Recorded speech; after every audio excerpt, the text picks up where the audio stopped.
어, 오늘 주님은 주님의 택한 자들을 향해서 이렇게 말씀하십니다. 나를 따라오너라. 여러분 주님 따르고 계시죠? 주님의 음성 들으셨나요? 주님이 왜 따라오시라고 하시느냐 하면 첫째, 제자 삼으시겠다는 거예요. 그리고 하나 더, 제자를 삼으셔가지고 사람 낚는 어부가 되게 하시겠다는 것입니다. 이게 주님께서 우리를 부르시는, 제자를 부르시는 이유입니다. 오늘 저와 여러분도 예수님을 따라가는 그러한 경건한 사람 되시길 주 이름으로 축원합니다. 우리가 예수님을 따라야 하는 이유는 주님이 바로 우리의 주인이시기 때문에 그래요. 우리의 근본이십니다. 그분이 하나님이세요. 그분이 하나님의 아들이십니다. 그리고 오늘 저와 여러분도 예수님을 믿음으로 사람 낚는 어부가 되어가시기를 주 이름으로 축원합니다. 사람 낚는 어부, 이게 뭘까요? 여러분과 저의 이 세상을 사는 이유가 한마디로 말하면 이것입니다. 여러분과 저의 꿈을 이루기 위해서 예수 믿어야 하는 것이 핵심적인 이유가 아니고, 주님께서 여러분과 저를 이 땅에 보내신 이유가 하나님 나라를 위함이에요. 하나님의 뜻을 이루기 위함입니다.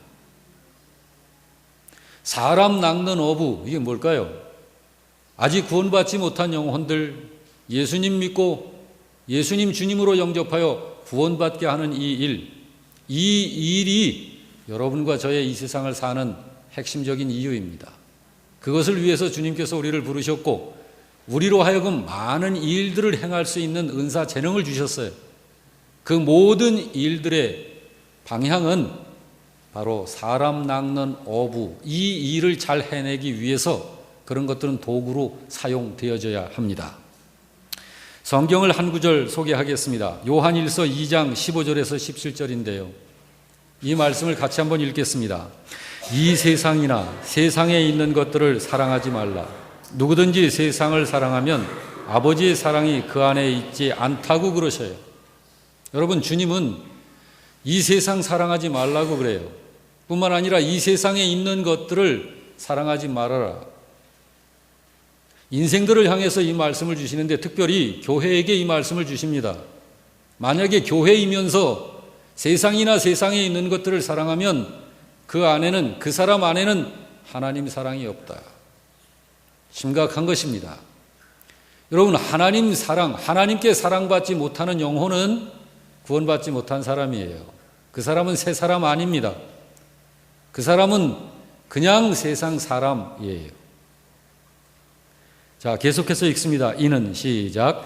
이는 세상에 있는 모든 것이 육신의 정욕과 안목의 정욕과 이생의 자랑이니 다 아버지께로부터 온 것이 아니요 세상으로부터 온 것이라.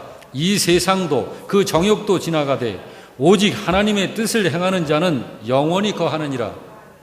주님이 이렇게 영원한 하늘의 진리를 말씀을 해주시면서 여러분과 제가 이 세상을 살 때 어떻게 살아야 하는지를 이렇게 자세하게 분명하게 이야기해 주신 거예요. 세상이 뭡니까, 여러분? 세상을 바르게 알고 세상을 이기는 삶을 살아야 합니다. 까미라고 하는 사람이 오해라는 작품을 썼죠. 그 내용은 이렇습니다. 한 어머니가 남매를 기르고 있었어요. 아빠 없이 자란 아들이 어머니 혼자가 생활을 꾸려나가는 이 가난 생활에 견디질 못해서 집을 뛰쳐나가 가출을 했습니다. 아들은 집을 나가버렸고 어머니는 딸 하나를 데리고 집 나간 아들이 돌아오기를 기다리면서 강변에 여관을 마련하고 여관을 운영하면서 살아갑니다. 너무 가난하게 살다 보니까 돈을 많이 모으는 것이 그들의 소원이 되어 있었어요. 왜냐하면 돈 많이 모으면 행복해질 것이다, 행복할 것이다 라고 생각을 했기 때문입니다. 착각입니다, 물론. 그래서 이들이 오직 돈을 목표로 여관을 운영을 하는데 돈을 좀 더 많이 얻을 수 있기 위해서, 모을 수 있기 위해서 수단으로 무서운 범죄를 행합니다. 투숙객에게 수면제를 먹여가지고 밤새 죽이는 거예요. 그리고 그 시체를 강물에 던져버리면서 그 투숙객이 가지고 있는 돈을 다 낚아채는 것입니다. 이렇게 세월을 사는데 오랜 세월이 흘렀습니다. 집을 나간 아들이 밖에 나가서 크게 성공을 해서 자수성가해서 이제 집을 찾아 돌아오는 것이에요. 자기 신분을 철저히 감춘 채 여관에 투숙을 했습니다. 그 어머니는 그가 자기 아들인 줄도 꿈에도 모르고 그날 밤에 역시 물에다가 수면제를 타서 방에 집어넣고 오랜만에 돌아온 그 아들은 그 물을 먹고 죽었습니다. 나중에 그 투숙객의 유품을 뒤지다가 신분증을 찾아내고 그 죽은 자가 자기 아들이라는 것을 알고는 어머니가 절망감을 느끼면서 강물에 뛰어듭니다. 그러자 딸도 어머니를 따라 강물에 투신을 해서 그 가정은 비극으로 끝이 나는 것이 까뮈의 그 작품입니다. 여러분은 이 세상을 어떻게 생각하고 있습니까? 어떤 분은 그러더라고요. 인생 뭐 있냐? 인생 뭐 있냐? 의미 없고 재미없고 고달프다는 것이에요. 목숨이 붙어 있으니까 살기는 사는데 인생을 모르겠다는 거예요. 참 재미없는 세상, 많은 사람들에게로부터 그 소리를 우리가 듣지 않습니까?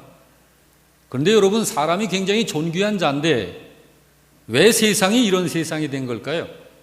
하나님이 처음에 창조하실 때 본래 이런 세상일까요? 아닙니다, 여러분. 성경을 유의해서 찾아보세요.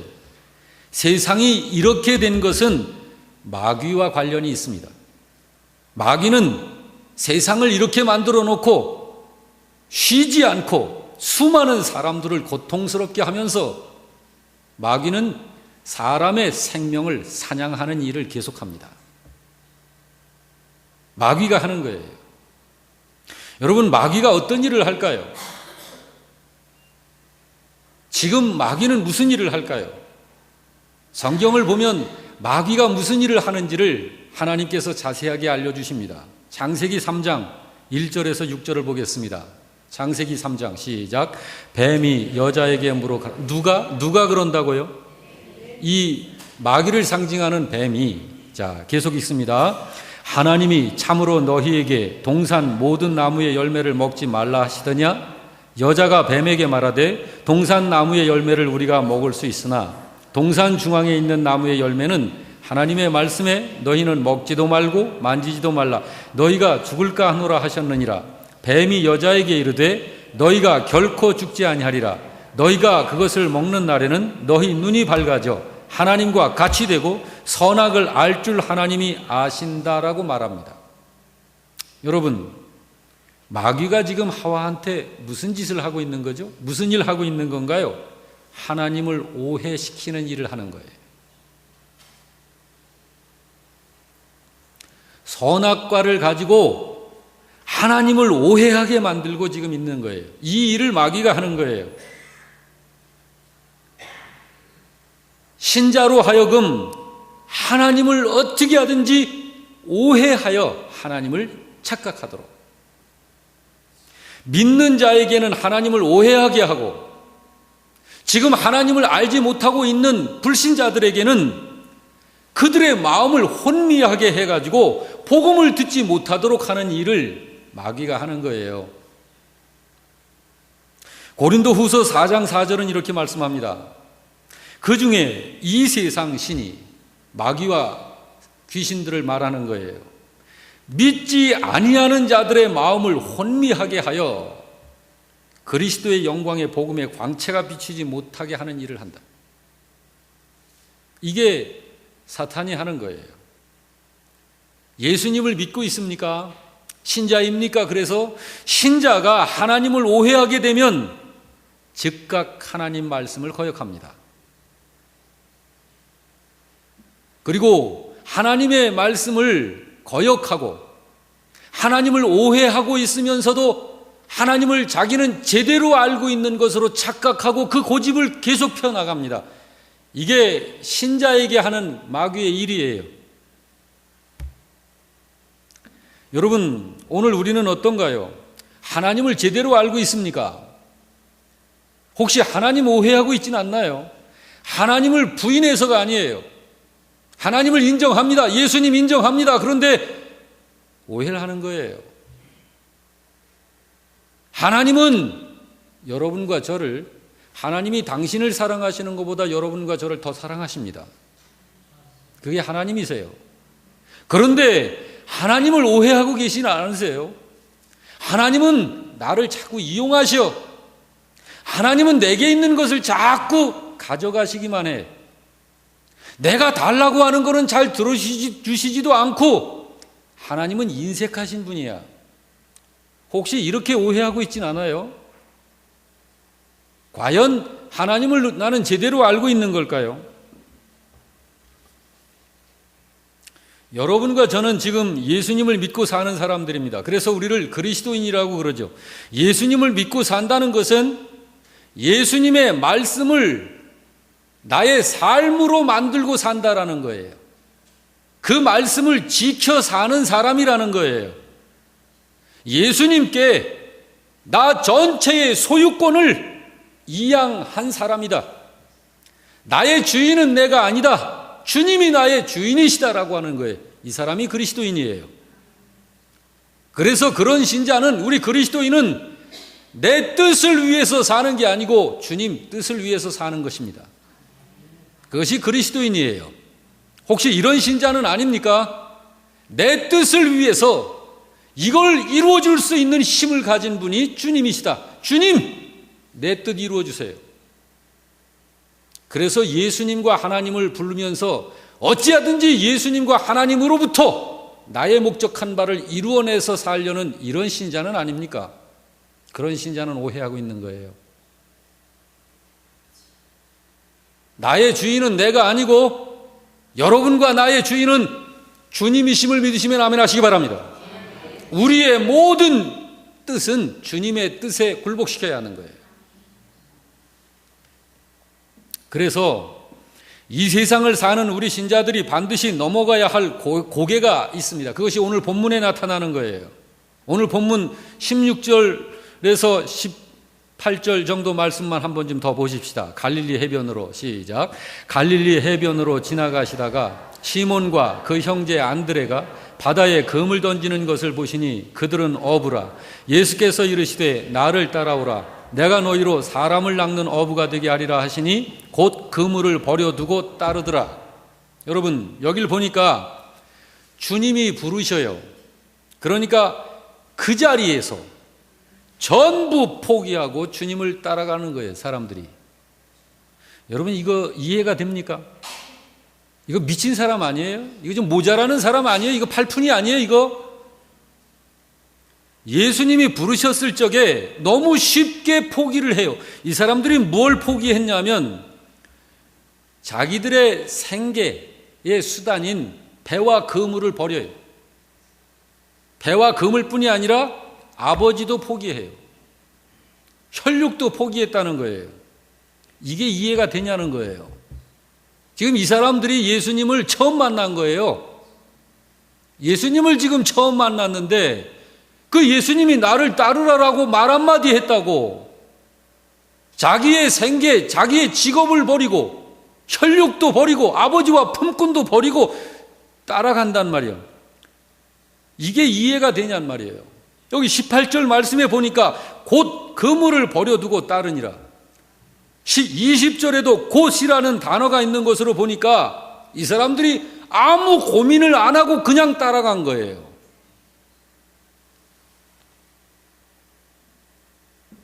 어떻게 이렇게 할 수가 있었을까? 사람이 이렇게 할 수 있는 경우가 몇 가지가 있어요. 첫째는 저분이 나를 부르시네. 근데 내가 지금 하고 있는 일이 있잖아. 자, 이거를 내가 저분을 따라가면 내가 이걸 포기하고 가면 이것보다 훨씬 큰 거를 얻을 수 있겠다는 확신이 들면 그렇게 갑니다. 그러죠? 자, 그게 있어야 돼요. 두 번째, 저분한테 철저히 속으면 따라가겠죠. 자, 속거나. 세 번째 경우, 그분을 세상에 그 무엇보다도 누구보다도 가장 사랑하면 따라가겠죠. 자, 여러분, 이 제자들이 즉시 예수님을 따랐다라고 하는 걸 보면 예수님을 가장 사랑했던지, 그 예수님에게 철저히 속고 있던지, 아니면 저분을 따라가기만 하면 지금 내가 가지고 있는 이거보다 훨씬 좋고 많은 것을 얻을 수 있을 것이다라는 확신을 하고 있던지, 이 세 가지 경우 중에 하나일 거예요. 만약에 이 세 가지의 경우가 아닌데도 그냥 그분을 따라갔다 그러면 그건 바보, 멍청입니다. 그런 사람은 가까이 할 필요 없어요. 그럼 바보예요, 그거는. 그러면 이 제자들은 어떻게 해서 그렇게 그분을 직접 곧바로 따랐을까? 그 후에 그 제자들의 주님을 따른 그 이후를 성경을 통해서 보면은요, 어느 제자도 주님께 부름받은 걸 따라간 걸 후회하는 제자가 없었어요. 후회하지 않았어요. 후회는 고사하고 그 주님과 함께하면 함께할수록 더욱더 자기의 생애 전체를 예수님의 부르심에 순종하고 헌신하면서 얼마나 열심히 충성하면서 사는지를 우리는 성경을 통해서 봅니다. 심지어는 자기의 목숨까지 예수님께 드려요. 그리고 순교한다고요. 자, 여러분, 이 제자들은 왜 그랬을까요?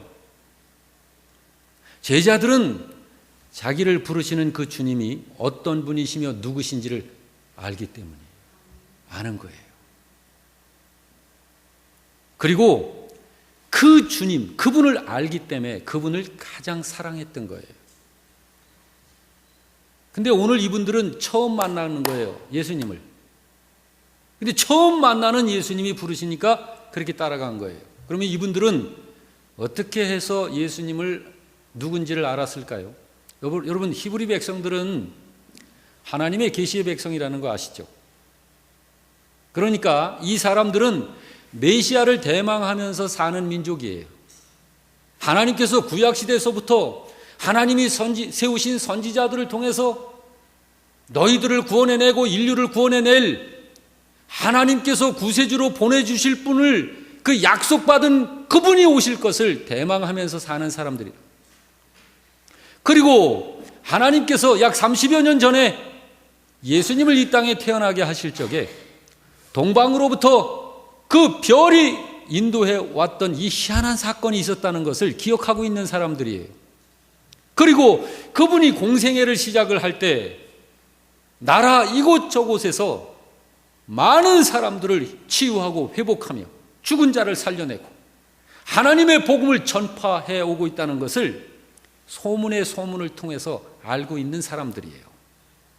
그분을 바라보면서 오늘 처음 그분을 보지만 바로 그분이, 그런 분이 나를 따라오너라 말씀을 하실 때 즉시 버려두고 따를 수 있는 거예요. 여러분, 예수님이 하나님의 아들이 분명하시다면 포기하지 못할 게 뭐가 있습니까? 여기 제자들은 사실 포기한 게 아니에요. 그 예수님을 진정으로 얻기 위해서 그 하나님의 뜻을 알 수 있는 유일한 결정을 한 거예요. 그래서 주님을 따라간 거예요. 제자들의 오늘 본문을 통해서 제자들에게서 우리가 볼 수 있는 이 고개를 우리가 넘어가야 해요. 주님이 여러분과 저를 향해서 그렇게 부르시는데 주님의 부르시는 음성을 듣고 주님을 잘 안 따라. 왜 그럴까요? 여기 이 사람들은 주님의 그 한마디 부르심에 곧 모든 것을 버리고 따라가더라. 여러분, 우리가 이 고개를 넘어가야 해요. 이런 경우는 성경에서 많이 볼 수 있습니다. 하나님이 아브라함한테 명령을 하시죠. 무슨 명령이었어요? 100살에 낳은 아들, 한 10서너 됐을 적에 그 아들을 잡아가지고 번제로 바치라는 거예요. 아브라함이 그 아들 번제로 바쳤나요? 바쳤죠. 어떻게 아브라함은 그렇게 할 수 있었을까?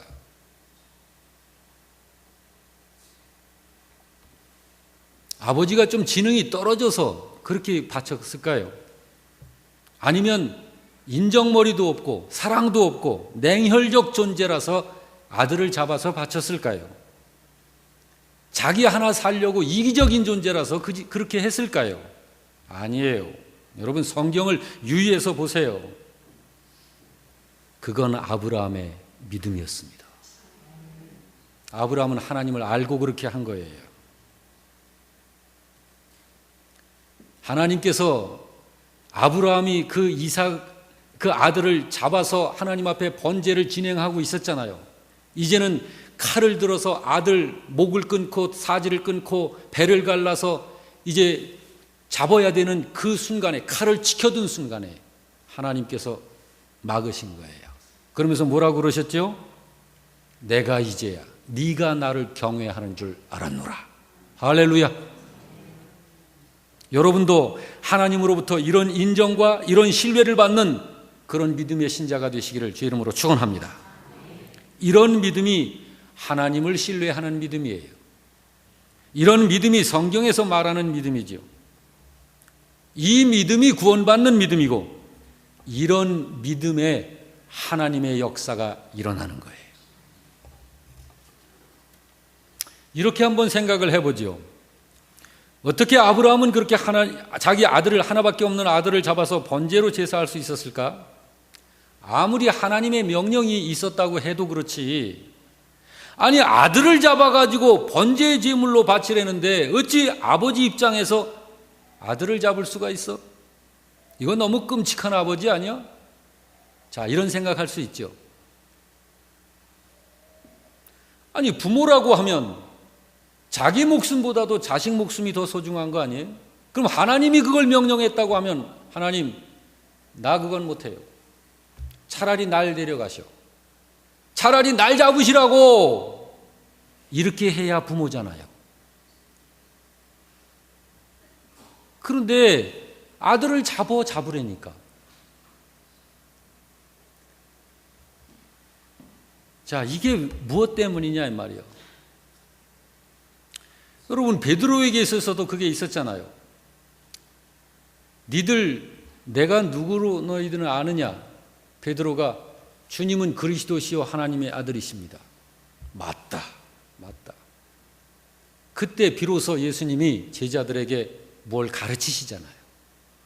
내가 많은 사람들에게 버림을 당하고 대제사장들과 장로들과 서기관들과 바리새인들에게 잡혀가지고 내가 죽게 될 것이다. 그리고 내가 다시 살아나야 돼. 이 말을 하니까 베드로가 뭐라고요? 주님, 그런 일은 있어서는 안 되죠. 그런 일이 있으면 안 되잖아요. 라고 항변하죠. 자, 베드로의 그 마음은 어떤 마음일까요? 가룟 유다처럼 예수님을 배신하는 마음일까요? 아니면 예수님을 위하는 마음일까요? 예수님 위하는 마음이에요. 예수님이 버림당하고 죽임당하고 고난을 그렇게 당하게 된다고 하시니까 아니 주님, 왜 주님이 그런 일을 당하셔야 한단 말이에요? 안 돼요, 그거는. 아니 12명의 제자들이 늘어서 있는데 우들이 당하면 우리가 당해야지 어떻게 주님이 당하신단 말이에요? 그건 안 돼요. 철저히 예수님을 위하는 베드로의 그 순박한 마음이에요. 그런데 예수님은 뭐라고 그러셨죠? 그 자리에서 사탄아 물러가라. 여러분 베드로가 왜 사탄이에요? 이 고개를 넘어가야 된다 이 말이에요. 이 고개를 신자는 여기 이 제자들이 그 고개를 넘어가는 거예요.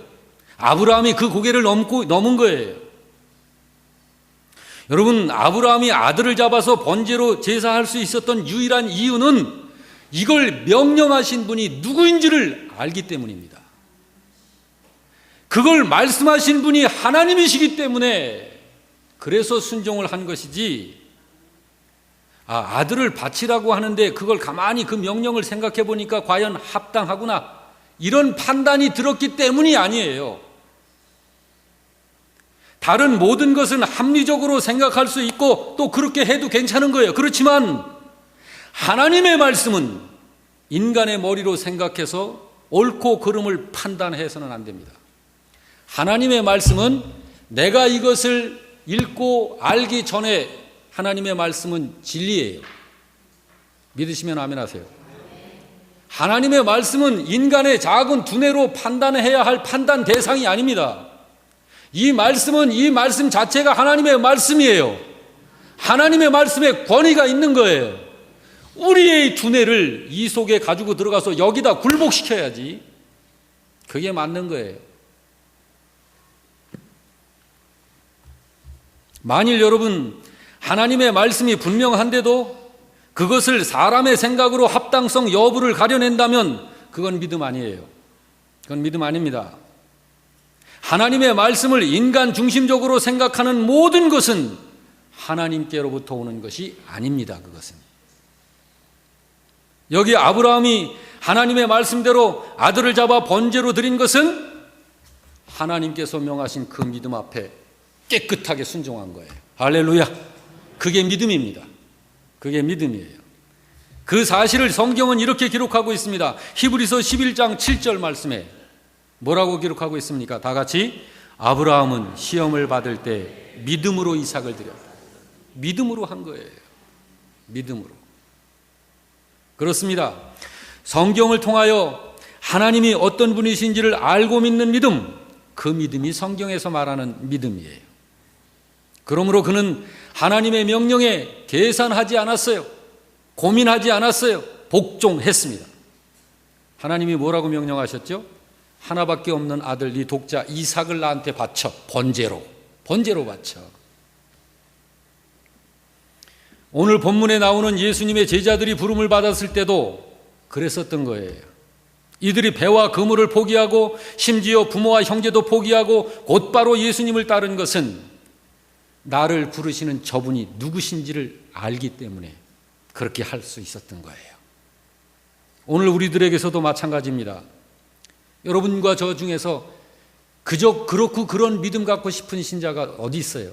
좋은 믿음 갖고 싶지요. 그런데도 왜 우리들의 믿음에는 차이가 있을까요? 좋은 믿음만 갖고 싶은 마음이 있는데도 왜 실제 믿음에는 차이가 있을까? 그거는 하나님을 진정으로 아는 신자와 그렇지 않은 신자의 차이입니다. 그러므로 여러분, 신자는 예수님을 알아야 돼요. 예수님이 누구시며 어떤 분이신지를 알아야 돼요. 성경을 통해서 예수님을 제대로 알아야 됩니다. 그래야 좋은 믿음 됩니다. 하나님을 알지 못하고서는 방황하는 인생을 종지부찍을 수가 없어요. 하나님을 알지 못하고서는 인생의 문제가 풀어지질 않아요. 그냥 방황하는 인생이 될 뿐이고 고민과 염려와 걱정과 불행의 사슬에서 벗어날 수가 없어요. 영적으로 자유함을 누릴 수가 없어요. 하나님을 알지 못하고서는. 하나님을 만나고 철저히 그분을 의지할 때 그분으로 인하여 그분의 생명의 그 기운이 우리를 살리는 것입니다. 그 주님을 알고 싶어하는 그 마음에 목말라 하는 것을 성경은 심령이 가난하다 한 거예요. 마태복음 5장 3절은 뭐라고 말씀하고 있습니까? 심령이 가난한 자는 복이 있나니 천국이 그들의 것이다. 여기 주님의 부르심에 그 목말라 했던 제자들이 바로 그 주님이 부르시기 때문에 모든 걸 즉시 버리고 따라갈 수 있었던 거예요. 여러분, 주님께서 여러분을 부르시는 음성을 들으십니까? 혹시 여러분 세상 소리가 너무 복잡하게 여러분의 귀를 울려서 주님의 음성을 듣지 못하는 건 아니신가요? 오늘 말씀 생각해 가면서 우리 찬송 427장을 좀 함께 드렸으면 좋겠어요. 찬송 427장입니다.